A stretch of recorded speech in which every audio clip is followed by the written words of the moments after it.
മുസ്ലിം league ദേശീയ secretariat യോഗത്തിൽ ചർച്ചയായി മുസ്ലിം പണ്ഡിത സംഘടനയായ സമസ്തയും ലീഗും തമ്മിലുള്ള തർക്കം. പണക്കാട് സയ്യിദ് സാദിഖ് അലി തങ്ങളുടെ നേതൃത്വത്തിൽ ചെന്നൈയിലാണ് യോഗം ചേർന്നത്. മുതിർന്ന നേതാക്കളെ നിലനിർത്തിക്കൊണ്ട് പാർട്ടി ദേശീയ കമ്മിറ്റി പുനഃസംഘടിപ്പിക്കാനും സെക്രട്ടേറിയറ്റ് തീരുമാനിച്ചു. ചെന്നൈ അബു പാലസ് ഓഡിറ്റോറിയത്തിൽ നാളെ നടക്കുന്ന ദേശീയ കൗൺസിലിന് മുന്നോടിയായാണ് മുസ്ലിം ലീഗിന്റെ ദേശീയ സെക്രട്ടേറിയറ്റ് യോഗം ചേർന്നത്. മുസ്ലിം ലീഗുമായി പാരമ്പര്യമായി ആത്മബന്ധം പുലർത്തുന്ന പണ്ഡിത സംഘടന സമസ്തയുമായി ഉണ്ടായ വിള്ളൽ പരിഹരിക്കാൻ ദേശീയ സെക്രട്ടേറിയറ്റ് സാദിഖ് അലി ശിഹാബ് തങ്ങളെയും ദേശീയ ജനറൽ സെക്രട്ടറി PK കുഞ്ഞാലിക്കുട്ടിയെയും ചുമതലപ്പെടുത്തി. സമസ്ത ലീഗ് ബന്ധത്തിൽ വിള്ളലുണ്ടാക്കുന്ന ലീഗ് വിരുദ്ധർക്കെതിരെ കടുത്ത നിലപാട് സ്വീകരിക്കാനാണ് പാർട്ടി ആലോചിക്കുന്നത്.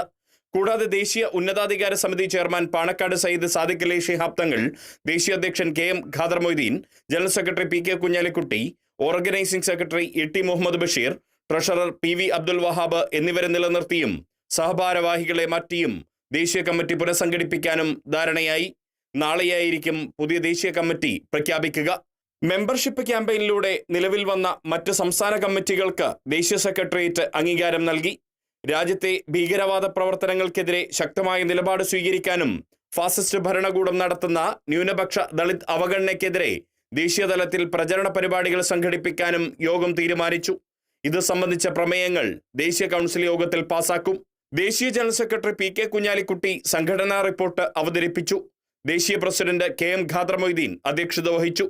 ദേശീയ ഭാരവാഹികൾക്ക് പുറമെ കേരളത്തിൽ നിന്നും സംസ്ഥാന ജനറൽ സെക്രട്ടറി PMA സലാം, നിയമസഭാ party chief whip KPA Majeed തുടങ്ങിയവരും സംബന്ധിച്ചു. Riyas KMR, Kerala vision news.